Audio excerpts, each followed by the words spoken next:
Hello student, how are you? I am Anil Kumar Saxena. Welcome in my YouTube channel Extra Classes by Anil Saxena. Dear student, today I am starting chapter number 2 of. In this question we have given किसी बहुपद के PS के लिए y equal to P X का graph दिया गया है।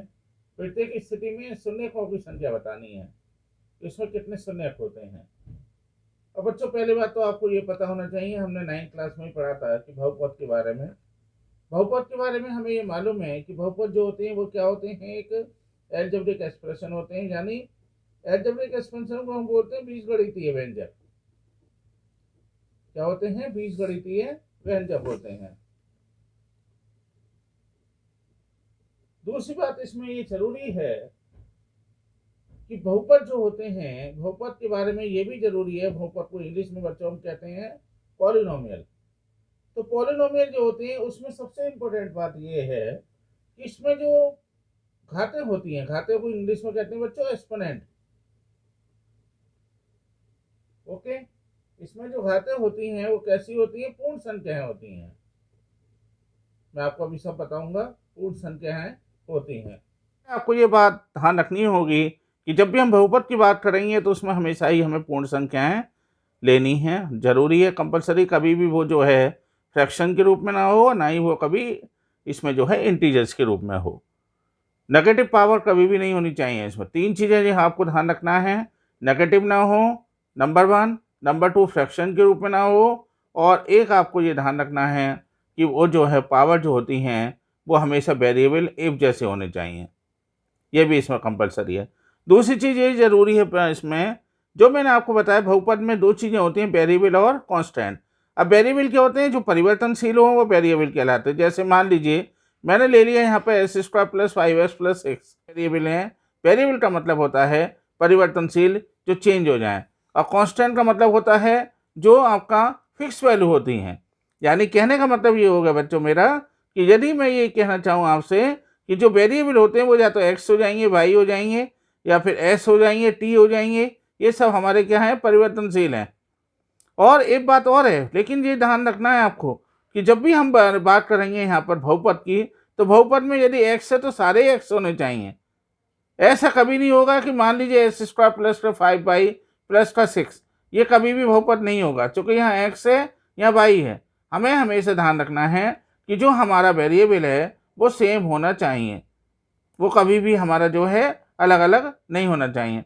दूसरी बात इसमें एक बात ध्यान रखने की है, एक हमने ये भी पढ़ा था 9th क्लास में बच्चों कि हमारे जो वेरिएबल है, यानी हमारे जो बहुपद है, बहुपद 3 प्रकार के मेनली हमारे कोर्स में हैं जो हमें पढ़ने हैं।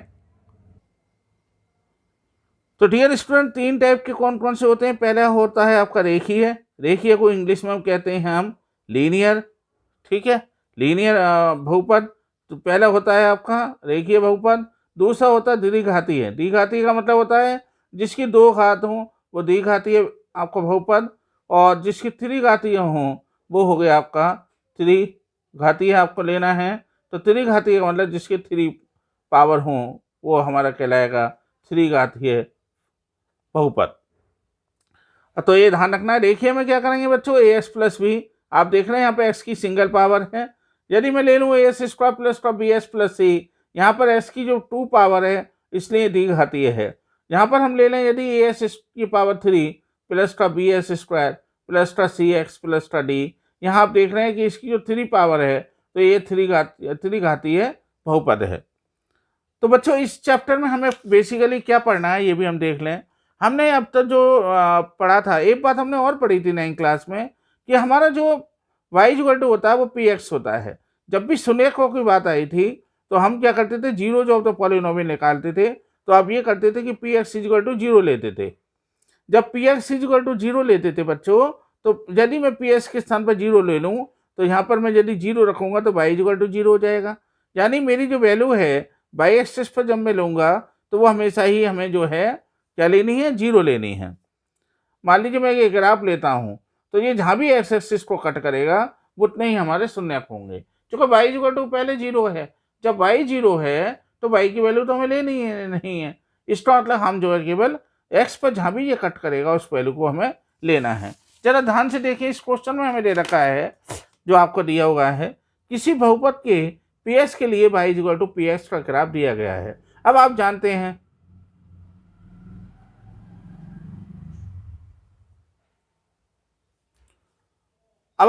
कि y इक्वल टू पीएक्स का ग्राफ दिया गया है। प्रत्येक स्थिति में शून्य को कोई संख्या बतानी है। अब मैंने अभी आपको बताया था कि शून्य को के लिए पी एक्स इक्वल टू 0 होना चाहिए, तो y इक्वल टू तो हमें 0 लेना है। अब जी जहाँ भी एक्स एक्सिस को कट करेगा उतने इसके शून्य होंगे।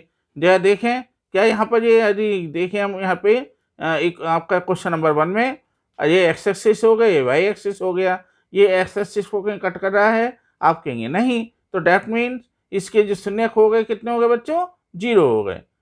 यदि हम यहाँ देखें आपका क्वेश्चन नंबर 2 में, तो क्वेश्चन नंबर ये एक्स एक्सिस, ये वाई एक्सिस, और आप यदि ध्यान से देखें तो ये एक्स एक्सिस को 1 पॉइंट पर टच कर रहा है, तो इसके शून्य कितने हो जाएंगे बच्चों, आपके 1 हो जाएंगे।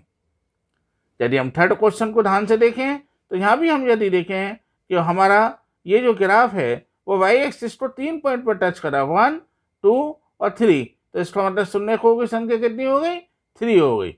इसमें कोई डाउट? इसी तरह से बच्चों ये ले लेते हैं हम, मैंने यहाँ लिया हुआ है, ये इन्होंने दे दिया है कर्व आपको, एक ग्राफ ये दे दिया है कि कितने पॉइंट पर टच कर रहा है एक्स एक्सिस को, एक्स एक्सिस को 2 पॉइंट पर टच कर रहा है, तो शून्य खो की संख्या कितनी हो गई, 2।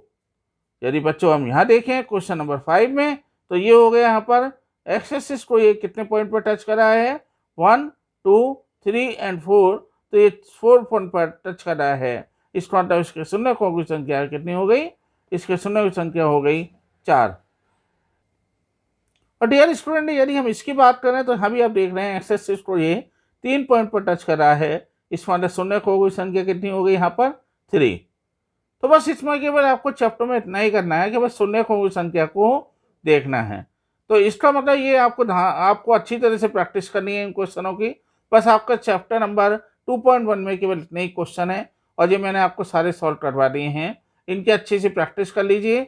और एक बात जो आप इसको ध्यान रख लीजिए कि बहुपद के बारे में जो मैंने आपको बताया है वो जानकारी आप जरूर रखिए। और यदि dear student in my view आपको सारे कंसेप्ट क्लियर होंगे, यदि फिर भी कोई डाउट आपको लगता है तो आप मुझसे कमेंट में पूछ सकते हैं। बस मैं आपसे इतना रिक्वेस्ट कर रहा हूँ कि आप मेरे चैनल पर नए हैं तो प्लीज़ सब्सक्राइब जरूर करिए। ये आप ऐसा मत करिए कि आप व्यूअर तो संख्या बढ़ रही है लेकिन सब्सक्राइब की संख्या में आप कहीं ना कहीं कटौती कर रहे हैं। तो आप यदि मेरे चैनल पर नए हैं तो सबसे पहले तो आप सब्सक्राइब को जरूर कर दीजिए, साथ में प्रेस बेल आइकन, जिससे कि मेरे सारे वीडियो के नोटिफिकेशन आपको समय से मिल सकें। इसमें एक बात का आप विशेष ध्यान रखना है कि मेरे पुराने जितने भी विद्यार्थी जुड़े रहे हैं और यदि वो सब्सक्राइब नहीं कर पाए हैं तो प्लीज़ आप ज़रूर सब्सक्राइब करिए, जिससे कि ज़्यादा से ज़्यादा अच्छे वीडियो में आपके लिए ला सकूं। देखिए आपकी डिमांड थी कि सर हिंदी मीडियम के स्टूडेंट के लिए आप वीडियो बनाइए, तो मैंने हिंदी मीडियम के स्टूडेंट के लिए वीडियो बनाया है आपके कहने पर। तो प्लीज़ आप मेरा भी सपोर्ट करिए और मुझे भी मोटिवेट करिए। Thank you very much.